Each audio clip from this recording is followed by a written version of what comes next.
and welcome to another riveting episode of me talking about my own journey. And we took an Instagram poll to see what should be my next video. Should it be tips for new pagans or should it be animism explained? So here we are. Here I am. I'm getting creative with this one. I hope you like it. And I just want to share that these tips aren't necessarily just for Norse pagans. These tips are pretty generalized and can work for the broad spectrum of pagan religions as well. So, without further ado, here we go.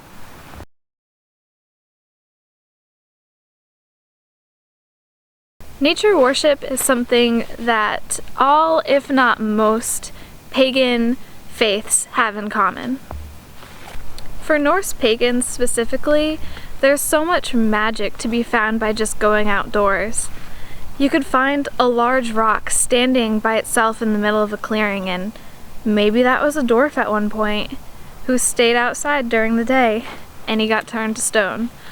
There's elves, there's Landvatir, and you can feel the spirits of the Landvatir in certain places of nature that you might stumble upon. And it's a really magical experience. And I, for one, truly believe that to be able to connect with the gods, you first need to be able to connect with the unseen world around you.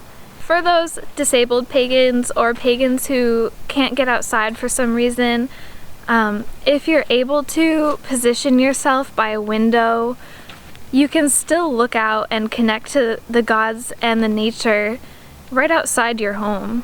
You don't have to go into the forest. I'm actually just in my backyard. I just happen to live out in the middle of nowhere. If you're unable to position yourself by a window, maybe bring nature into your home with houseplants or rocks or wood, crystals, maybe even containers of water. It's so easy to feel connected around nature, especially when you remember that just breathing the oxygenated air around you connects you to the plants who are making it. And that's a big part of being pagan, is just realizing that we're one with nature, we're connected to nature. We wouldn't be here right now if it wasn't for the trees, the Amazon rainforest, the algae in the oceans, producing all the oxygen that we need to live. Our next topic is pagan altars. There's no recorded evidence of Norse pagans specifically having indoor altars. It's actually more common in other pagan faiths such as Wicca. That being said, a lot of new modern day Norse pagans such as myself have adopted the idea of having an indoor altar. And that brings me to my tip number 2.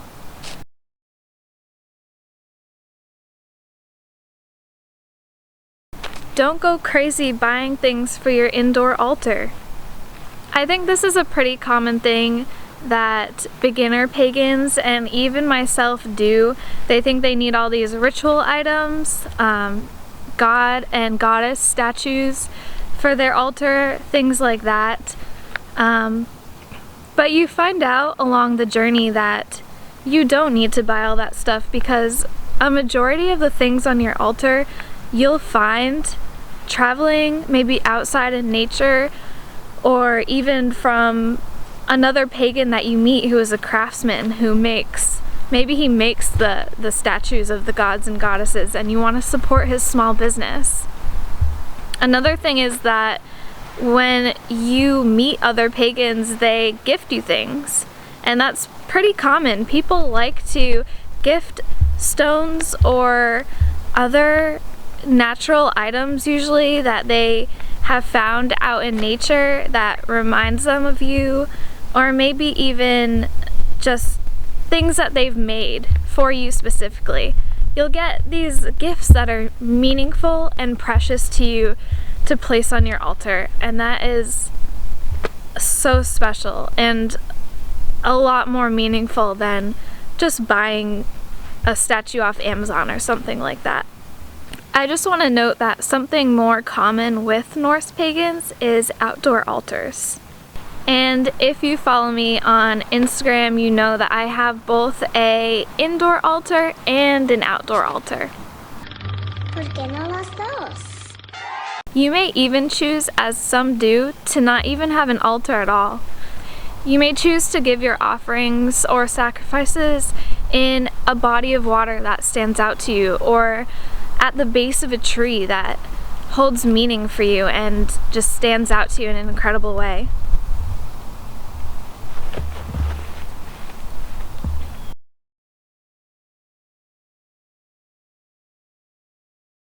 We don't know much about this faith, but we do know that our Norse pagan ancestors did participate in meditation. We know that it was a common practice for the ancestors to go far away from the village in nature and pull one's cloak over one's head and sit there and block out the outside world and really just turn inward while they practice their meditation. There are a couple ways that I enjoy meditating specifically and the types of meditations I do most often. The first one is hair braiding. When I'm braiding my hair, I have a focus point, which is just me concentrating and focusing on braiding my hair. And I'm not thinking about anything else. My mind is just directly focused on that one thing. The second kind of meditation that I do is focusing on your breath. I will come outside and sit, maybe even at night, sit in the dark and try and focus on my breath and slow my heart rate. This really allows you to focus better. And when you can focus better, you can focus better during your rituals, and it allows you to be able to open your mind and open your consciousness to connecting with the gods and spirits around you.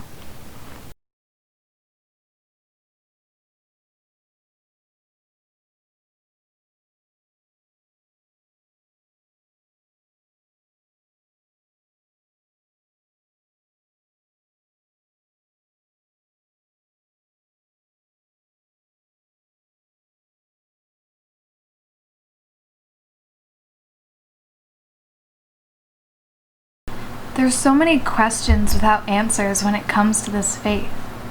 Read, study, research, and learn as much as you can, because without knowledge, you won't get very far. Nobody's here to tell you to worship on Sunday or how many times a day that you need to pray. This is all you. This faith is all you. A lot of people in the community don't even like to refer to it as a religion. They see it as their spirituality. It's something that stays with them throughout every aspect of their everyday life. It's not a faith, it's not a religion, it's just them. And that's how the ancestors saw it as well. They didn't know what paganism was. They didn't know that it was a religion. It was part of their everyday life. Some tips that I can give you when it comes to researching certain aspects of this faith is take it one thing at a time. If you're interested in the general history or the sagas, focus on that. If you're interested in learning the runes, focus on that. For me right now, I'm fascinated with shamanism, and I just picked up a book on that, and I've been working my way through it a little at a time.